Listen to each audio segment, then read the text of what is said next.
While you were in the reserves, did you have like a civilian job or? Yes, I was up until the point where I was losing my eyesight, jack of all trades.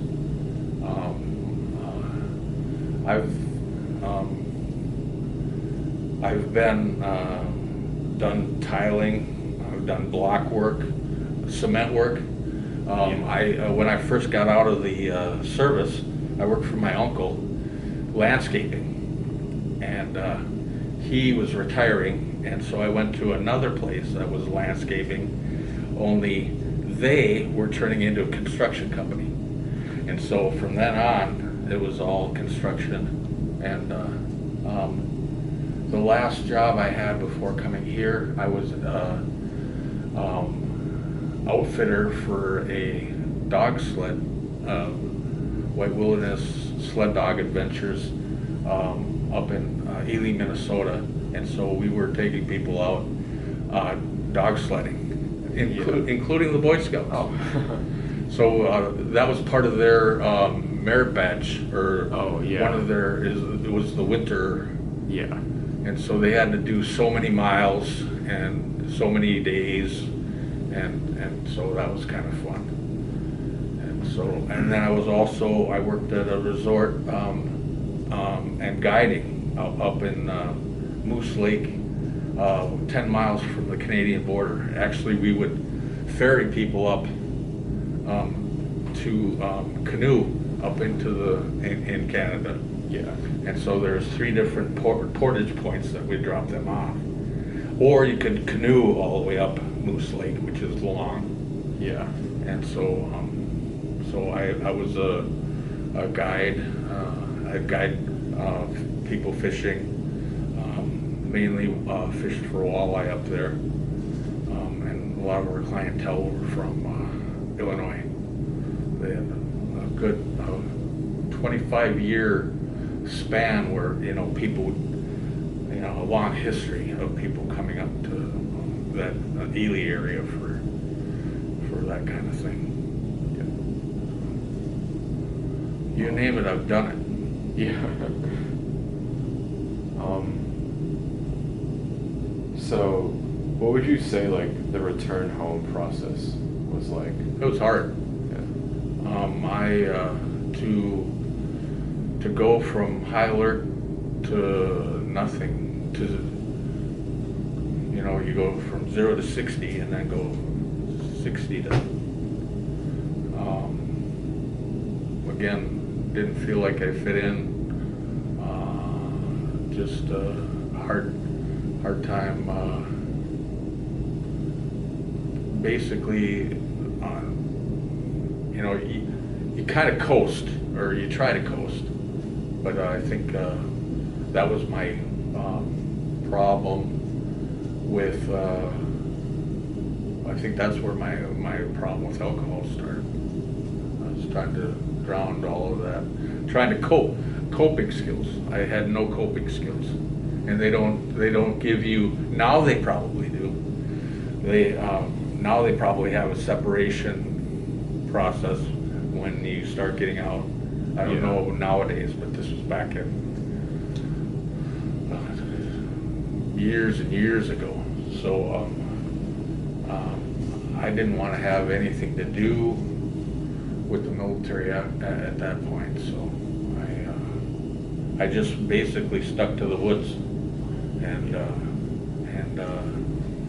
kind of, didn't do many family gatherings or anything like that. I just felt like everyone was like judging me, or I kind of felt like I should have I should be better than that.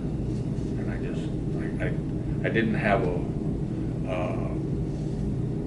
a guide or a plan for the rest of my life.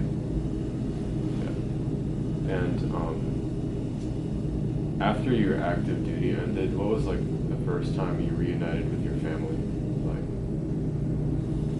I think it was a year after. We have a family reunion every year. Yeah. And so I think that's when I first reunited with my family, after that. And so, again, I felt like I was being scrutinized, and that, all of this was probably imaginary, but I just, that kind of stuff really bothered me. I just, now it's just totally 360. It's everybody. I've embraced everybody, and just grateful for that second chance. Yeah. Did you ever reunite with like old friends from high school or before? Nobody was around. Oh, yeah. No, I think what I did, this is what happened. I was seeing, through my travels, I was seeing all of these guys showing up at different places, different forts that I graduated with. Yeah. There was Mark Banker. He was kind of like the class.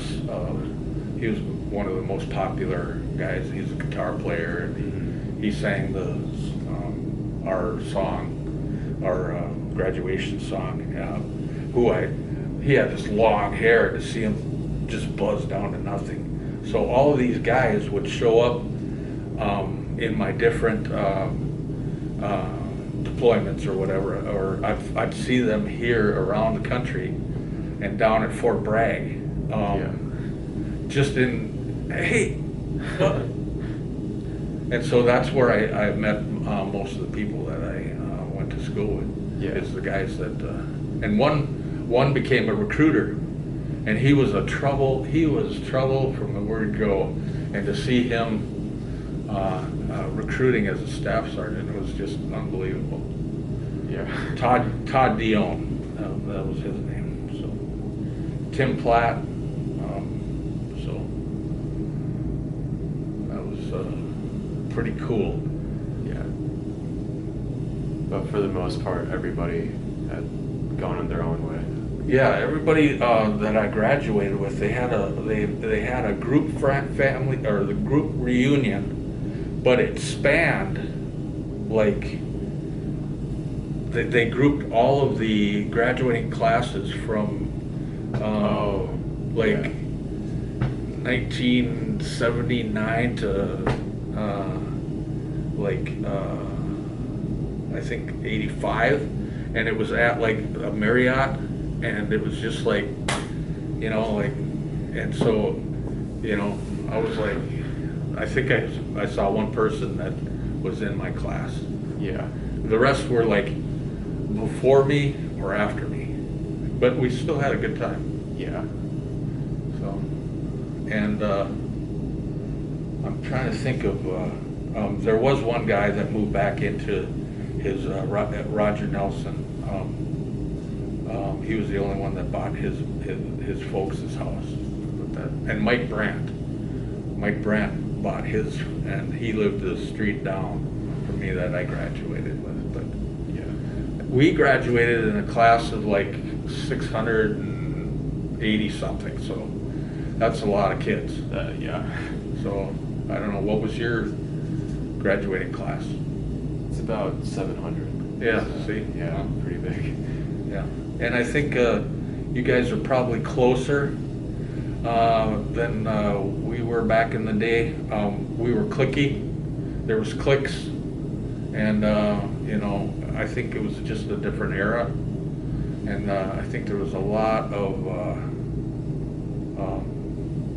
like I said, different cliques, and if you weren't in that clique, that was.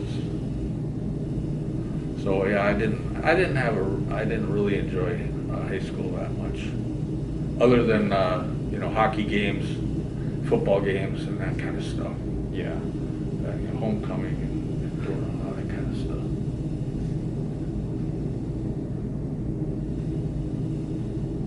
So, going back to the reserves, Yep. when were you like finally discharged from that and fully separate? It would be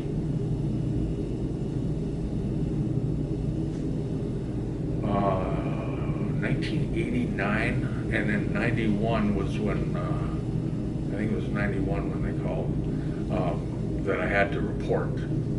But nothing ever came of that. So 89. Yeah. And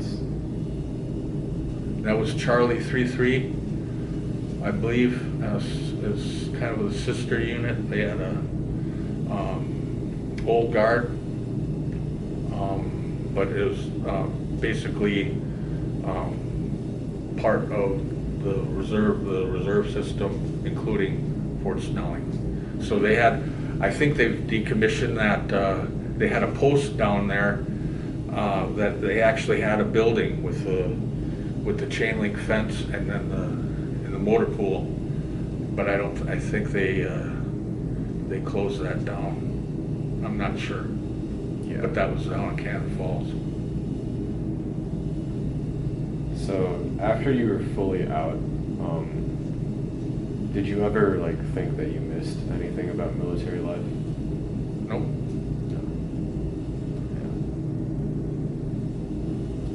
Well, you always harken back to the good old days, but you know, I was always adventurous, so I always found other things, you know. Yeah. So kayaking, guiding, just being out in nature, living off the land. Yeah, I don't. You see guys around here with camouflage and all that. I don't think I own I have anything other than my medals. So, yeah, they have things like the Army Achievement. I got an ARCOM for pulling this was during my reserves. I got an ARCOM for pulling a guy out of the Cannon River. They gave me an Army Commendation Medal. I got all these achievements, 3 oak leaf clusters. I got the rainbow ribbon. They got the jungle expert. You know, the equivalent to the combat infantry. They have it's the long rifle with the blue background. It's called the expert infantry badge. Yeah. And so it's kind of like a, you have all of these tasks that you have to complete perfectly to attain that expert infantry badge, and I'm pretty proud of that. Yeah. So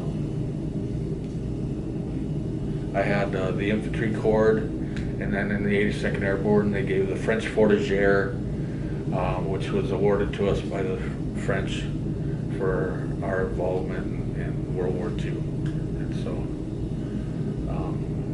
there's a long history there. So I've worn the black beret back in the day. I wore the red beret of the Airborne.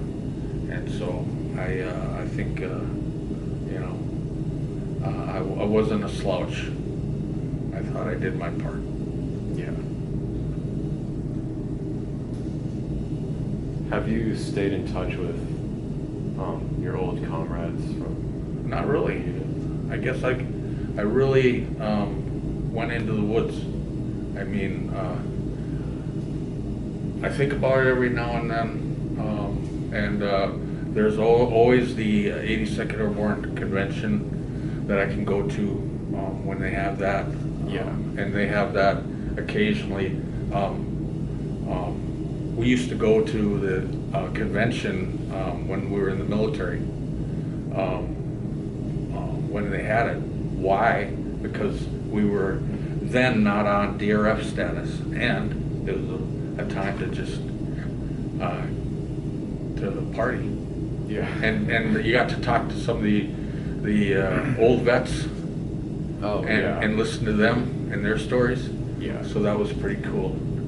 But most of the people skated because that was a free pass. And so, but I really enjoyed those conventions. Yeah. But like Kevin Kevin Lane, I looked him up online, and I plan on talking to him. He lives in Modesto, California, Yeah. and so he was pretty easy to track down. But and Richard Burkhalter, I plan on getting in touch with him too. Yeah. But it's a long time coming, and it took me this long to kind of get back to where it should be. Yeah. So when was it that you came to the Veterans Home here? 2 years ago. Oh, It was yeah. right at the cusp of COVID. Yeah. In fact, they closed the doors right after, it was March 19th. Yeah. And so I had tried for 6 months to get in here, and either lost paperwork or I don't know, you know how paperwork goes. And so I came in, and everything was locked down, and so I've been here since March 19th, so 2 years. So it's more than 2 years. So Yeah. you can do the math. And what do you think it was that brought you here? I think it was a safe environment where, you know, not being, you know, going from place to place and just having a really stable work environment. And Yeah. I think that's,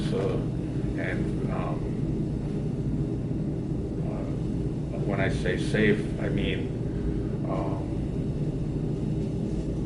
well, you're out of the elements, and you can really concentrate on getting back to the basics. Yeah. So I guess I'll just get to like the closing questions. Sure. Yeah. So this is kind of a lofty question, but how do you think your service changed like the course of your life? Drastically. It gave me direction. It gave me discipline. Self-awareness and faith in God, I think, and your fellow man. I think, you know, a lot of people out there think they're self-entitled, and I think everyone should have some service-related what do you call it, obligation to the United States of America. That it doesn't have to be military, but I think to have some kind of I think people should be grateful to be living in the United States of America.